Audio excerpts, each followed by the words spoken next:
नमस्कार मित्रांनो, मी युवक आणि तुम्ही बघत आहात crazy about fishing and cooking. मी पोहोचलोय तळेगावच्या इकडे पोहोचलोय। आपण चाललोय कर्जतला आणि कर्जतला फारच एक महत्त्वाचं काम आहे। काय काम आहे आणि किती महत्त्वाचं आहे हे तुम्हाला थोड्या वेळात कळेलच। आणि आज एकदम टायर्ड झाला। आज एक तर व्हिडिओ पण खूप उशिरा अपलोड झाला, म्हणजे एडिटिंगला भरपूर वेळ लागला। तर आराम करायला आपल्याला बिलकुल वेळ मिळाला नाही। सकाळी एकदम लवकर उठलो होतो आपण, 4 वाजता उठलो होतो आणि एडिट करून आपण व्हिडिओ सोडला। 3 वाजता व्हिडिओ सुटला होता। तर आपण आता इकडे इथपर्यंत तळेगावपर्यंत तर पोहोचलोय, कारण की आधीमध्ये मिलिटरी एरिया आहे, तिकडे आपल्याला कॅमेरा चालू करता येत नाही किंवा कॅमेरा लावता येत नाही।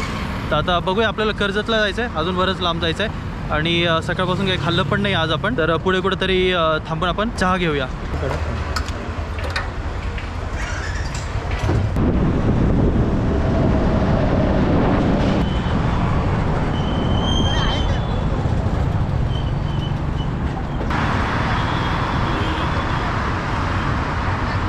तर बघा, इकडे आपण मॅगी खायला थांबलो होतो स्टॉलवर। इकडे फार भूक लागली होती, जाम भूक लागली होती। तुम्हाला जसं माहीतच आहे, सकाळपासून आपण एडिटिंग करत होतो आणि अचानक कर्जतला जायचा प्लॅन झाला। तर कैलाश शिंदे दादा आहे आणि नेमके ते आपले सबस्क्रायबर निघाले, व्हिडिओज वगैरे बघता आपले। यांचं स्टॉल आहे बघा मॅगीचा, खंडाळ्यामध्ये यांचं स्पॉट आहे, मस्तपैकी मॅगी बनवता। कोणकोणती मॅगी मिळते आपल्याकडे? वेज आहे, चीज आहे, बटर आहे, शेजवान आहे, एक्स्ट्रा मसाला आहे आणि मसाला मॅगी प्लेन। हां नाही नाही, पैसे घ्या ना, असं नाही काय करू। अरे भाऊ घे, बरं खरंच बरोबर नाही वाटत, माहिती आहे। अरे घे, ऐक, असं बरोबर नाही वाटत।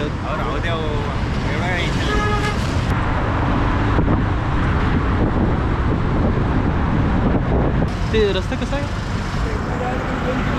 हां सर, 2 किलोमीटर गेले परत राईट मार, राईट मार सर्कल गेला। हां 2 किलोमीटरचा असा रस्ता गेला राईट। हां सरळ कर्जत जायचं। अच्छा, कर्जत फाटा का? कर्जत फाटा। हां एक 4 नाका। हां हां 4 नाक्यापाशी कुणाला पण विचारा, कडवचा रस्ता कुठे। एक नेरळला गेलाय, एक कडवला गेला।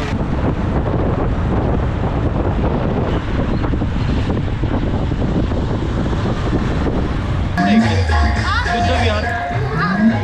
हां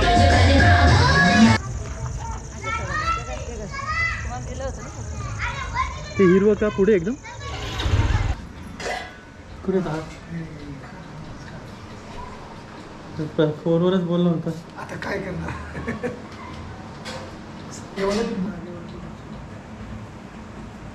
ॲक्च्युली पोहोचायला फार उशीर झाला इकडे, म्हणजे एडिटिंगमुळे। आपण निघतानाच 3 वाजता निघलो तिकडनं आणि येता येता भरपूर रात्र झाली। अरविंद दादांकडे आपण व्यवस्थित पोहोचलो। आता त्यांचं घर वगैरे जी काही रिअल कंडिशन आहे ती मी तुम्हाला दाखवतो। एवढं मोठं घर बांधलं होतं, भरपूर मोठं घर बांधलं होतं। आता मग आजारपणामुळे आता त्यांना हे डेव्हलप करायला जमलं नाही। हॉल तसाच पडला आहे, हा इथे हॉल आहे आणि हे तर गेलंच आहे। आता हे बघा, हे घर त्यांनी बांधून ठेवलं होतं आधी, म्हणजे याला 2 वर्ष झाली ना। नुसतं भिंत बांधल्यात आणि तुम्ही बघू शकता भिजल्यामुळे भिंत ना जराशी कच्ची झाली आहे ॲक्च्युली ही। तर याच्यावर प्लास्टर जेव्हा चढवेल तेव्हा ह्या भिंतींना थोडीशी ताकद येईल आणि मग याच्यावरती पत्रा टाकता येईल। पत्र्याची पण सोय केली आहे त्यांनी, फक्त आपल्याकडनं तेवढीच अपेक्षा आहे की जे प्लास्टर वगैरे करायचं आहे। आणि आतमध्ये बघा अशी परिस्थिती आहे, हे सगळं त्यांना व्यवस्थित करून घ्यायचं आहे। आतमध्ये ते म्हणतात कोबा वगैरे जरी नुसता टाकला तरी चालेल, फक्त वरती छत पाहिजे, छत नाही आहे वरती। आणि बाकी काय मग संडास बाथरूमची सोय असेल ती इकडे करता येईल त्यांना। म्हणजे एवढं सगळं करून माणूस जेव्हा हेल्पलेस होतो तेव्हा काय परिस्थिती होते बघा। ही त्यांची आधीची सायकल होती, ती पण डॅमेज झाली पूर्णपणे। अच्छा, रामदास आठवले हे नाही चुकतंय, ओळखू आहे ना कोण ह्याच्यामध्ये। कशाला तुमचा वेळ घेऊ, तुम्हाला लांब पोहोचायचंय। हा मी, बापरे, ही माझी तब्येत, हे माझे हे तुम्ही आहे? यस। अरे बापरे, कोण ओळखेल असं? मी सांगतोय काय, म्हणून वाईट वाटतं मला। आता हे कुणाला दाखवणार, कुणाला ऐकायला वेळ नाही एवढा।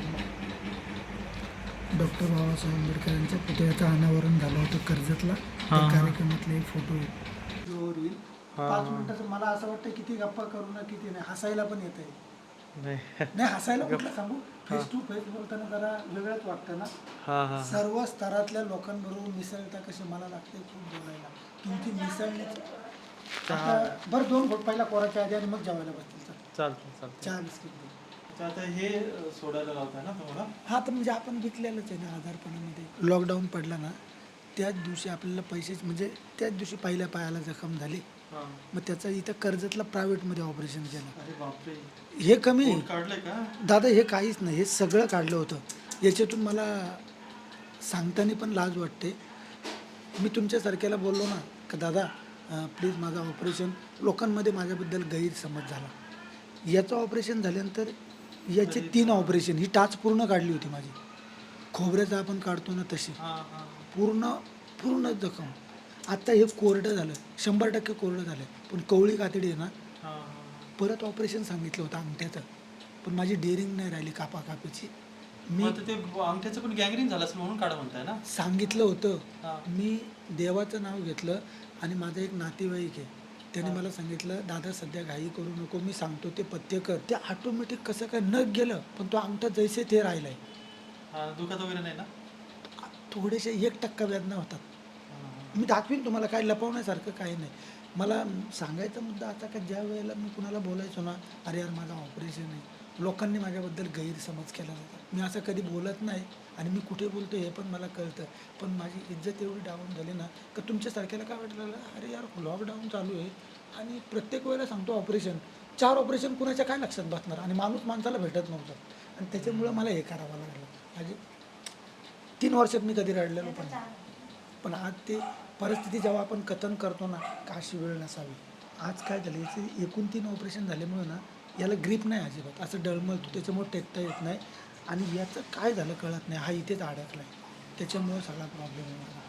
आपले अरविंद दादा आहे, अरविंद जाधव दादा आहे. आणि हे यांचं घर होतं, ॲक्च्युली राहतं घर होतं आधीचं. आणि कोरोनामध्ये त्यांच्या पायांची अवस्था तुम्ही बघा, गँग्रीन झाल्यामुळे दोन्ही पाय जे आहेत असे निष्क्रिय झालेत. आणि आता 3 वर्षापासून जागेवरच आहे. आणि यांच्या आता ट्रीटमेंटसाठी हे पूर्ण घर त्यांना, म्हणजे घर थोडे थोडे करून हे घर विकावं लागलं. आणि आता त्यांना हे घर सोडावं लागतं आहे. अंगठा काढायला सांगितलं तर प्रॉब्लेम झाला. हां. मी घरी आल्यानंतर मी विचार केला 8-10 दिवसांनी जाईन ना MGMला, पनवेल कळंबोळीला परत. अशी आठवण झाली, दादा नमस्कार. एकाच्या मुलाने फोन उचलला, दादा तुम्ही गेल्यानंतर पप्पा गेले. अरे म्हटलं, त्या माणसाची तर नुसती जखमच होती, ऑपरेशन नव्हतं. दुसऱ्या एका व्यक्तीचा इथून पाय काढलेला. दुसऱ्या माणसाला फोन केला, म्हटलं बाबा कशी काय रे पप्पांची तब्येत, मी आता येणार आहे MGMला. तो बोलतो पप्पा गेले. मला तो शॉकच बसला. दोघेही पेशंट गेले. मग मी विचार केला बाबा आपण MGMला जायचंच नाही, काय होईल ते जाईल. ही एक रूम आहे, आतमध्ये पण एक रूम आहे ना तिकडे. हा हॉल, अच्छा हॉल होता. आता काहीच नाही ना, लाईट पण नाही. लाईट पण नाही. हां, इथे दरवाजा पण नाही आहे. नाही बसवला.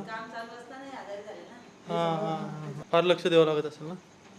त्यांना म्हणजे सगळं वरतीच आहे बेडवर. वंदनाताईंनी खूप मस्त जेवण बनवलं होतं. चिकन बनवलं होतं, सुरमई फ्राय बनवला होता. ॲक्च्युली मी नाही म्हटलं होतं तरी त्यांनी आग्रहाने एवढं बनवलं आहे. तर मेन विषय तो नाही आहे.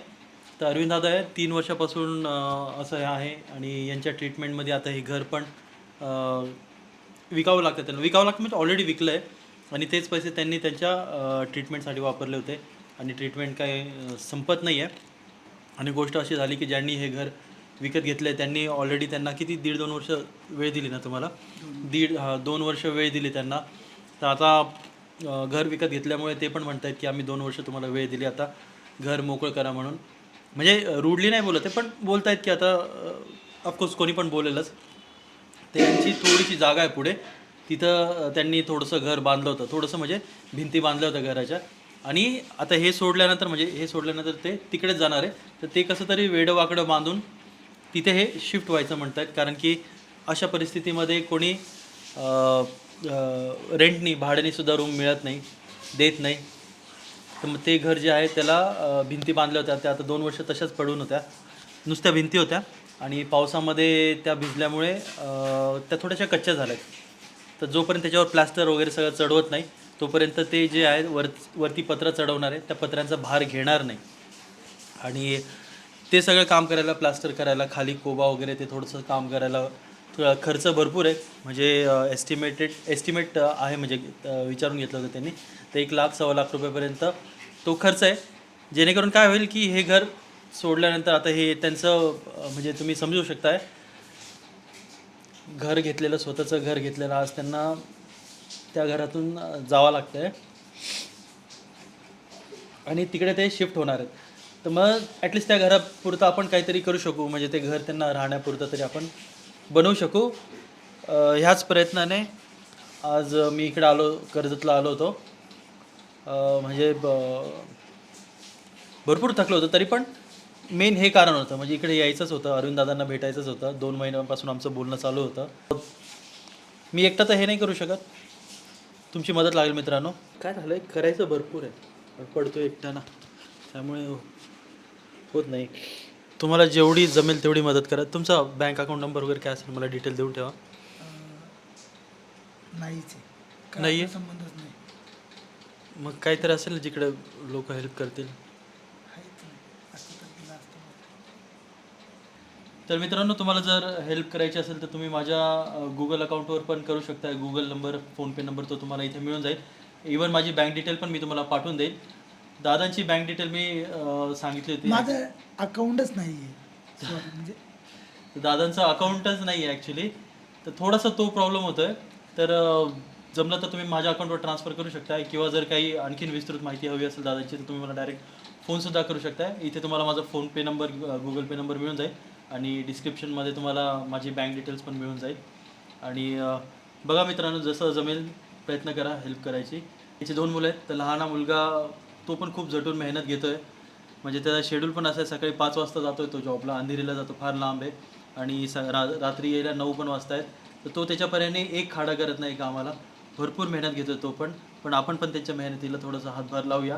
सोपं काम नाही आहे, तुम्हाला पण माहिती आहे. तर आपण त्यांना थोडीशी मदत करूया, म्हणजे आपल्या मदतीमुळे त्याचं खूप मोठं काम होऊ शकतं आहे.